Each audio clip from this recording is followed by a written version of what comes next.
Brothers, I am still slightly sick. However, Winston Churchill once said, I once said, never let a good crisis go to waste. Did you know Churchill can unlatch his jaw to 3 times the size so he can absorb small prey? Bet you did not know that about Churchill. Anyway. So what I did is when my voice was absolutely messed up the other day, I recorded all of my new voice lines for my new Treebeard-esque enemy.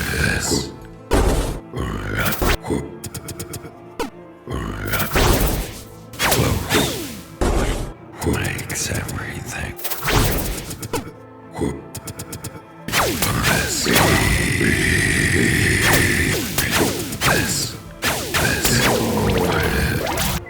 And they drop something very cool. However, in order to show you what they drop, I need to first show you this. You can see that this in general has a few things missing. Yes, a few things missing, you see. Let's start with the easy thing. The bookshelves in the corner. They're a fun decoration to add. So all I needed to do was draw them in 4 dimensions in Aseprite and hook them into my build tree. Now that I've hooked them into my build tree, you can actually construct them inside of the base. I also needed to separate out the tab because that was getting quite cluttered in your book. And now you can have cool bookshelves in your base. Yeah, I also added a salsa button. I would move into the bottom left-hand corner. You can see there's 3 parts. There's a selling van, a gold chest, and a robot. Actually, the selling robot took a little bit of work. You see, he has to collect all these coins when you're not around necessarily. So this was my first attempt at making the little selling robot work. Upgraded all of his charging animations, like you can see here. He'll sell the gold on the fan. He'll dump out a bunch of coins, as you can see here. And now he throws little love hearts, and he will drop them off one by one. So this all hooks into the power generation. And he looks very cute. They're called bobbers. There's going to be a couple of variations of him. But I also added a piggy bank. So if I open up tab real quick, you should also be able to see that the coins are going up one by one. This is good for when you're not actually in the base, or if you want to like stick it in idle mode. But when you run out of power, I realized he needs an animation too, so I made him slump over. The artwork for this section isn't finished, neither is the sound effects. That's why you can hear me doing the voice effect of the machines powering down. But I did finally get around to adding in item extractors, so you can now extract resources from chests, and they pipe across through the item pipes, a bit like Buildcraft. Here we have it going from a chest into a crate loader, so this is how you would sell things to E-Corp themselves. Then you can go ahead and craft a crate. Once a crate is crafted, you load that onto the crate loader. You can see a currency above it. And then, of course, you can push this onto the selling pad that you saw earlier, and that's how you sell items to E-Corp. They only accept packaged goods. They're very annoying. Don't get me started on it. That, of course, only leaves water frogs, the thing related to the trees. When you kill a tree, or the Ents, title not decided yet, you can help me choose one.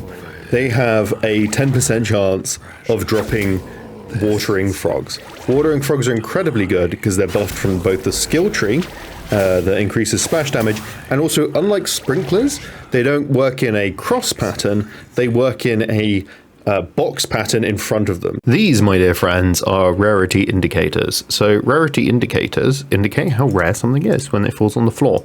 There's only a couple of items that actually justify a rarity indicator. So like trash and common items, although they have pixel art effects that you can see here, we're not actually going to show these. Uncommon, I'm debating whether or not we show it. Rare, we probably will show it. Epic rarity is what a frog sprinkler is, because a frog sprinkler requires 100 gold pieces to craft plus a regular sprinkler. So when you drop it, I give this cool indicator.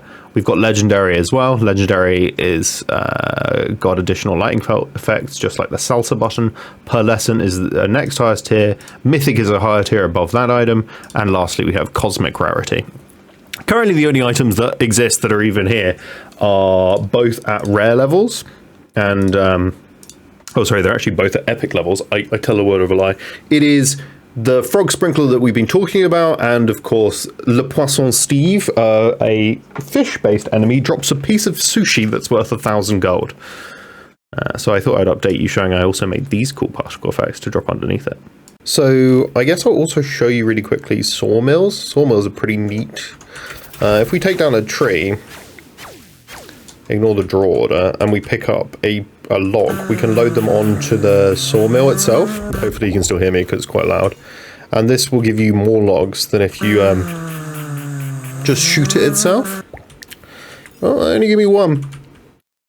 But this is super useful because the generator currently I'm running in my home base here uses a lot of power from these frog sprinklers we just talked about to water my crops. But it's pretty lame when it comes to generating resources itself. Anyway, I'm gonna flip this off before we run out of more power in my base. But yeah, that's the sawmill as well. It's pretty cool. I also wanted to show you the old shop here. It's very cool, but it used a kind of cut down pedestal, and I didn't think it was as nice. And so this is the upgraded version of the store where I crafted these brand new tables for them. You can also select them in your crafting section here under decorations, and you can add those to your home base now as well. But that's more reusable. Don't worry, you can still break all the pots in here. Tutorial Jim is still here after you've done the tutorial. He will re-roll an item for you, and you can break the barricades. And there'll be more further improvements, and don't ask questions. Those are totally not Windows Underground. It makes sense. Winston, after helping you out with the Gnomish Inquisition by handing over his radio, where the back core piece is in fact your ship's power generator, that's the piece at the bottom here, he requires 100 gold for doing this. He's a secret room guy, so once you've done the secret room, obviously you're probably wondering to yourself, how does Winston next help you?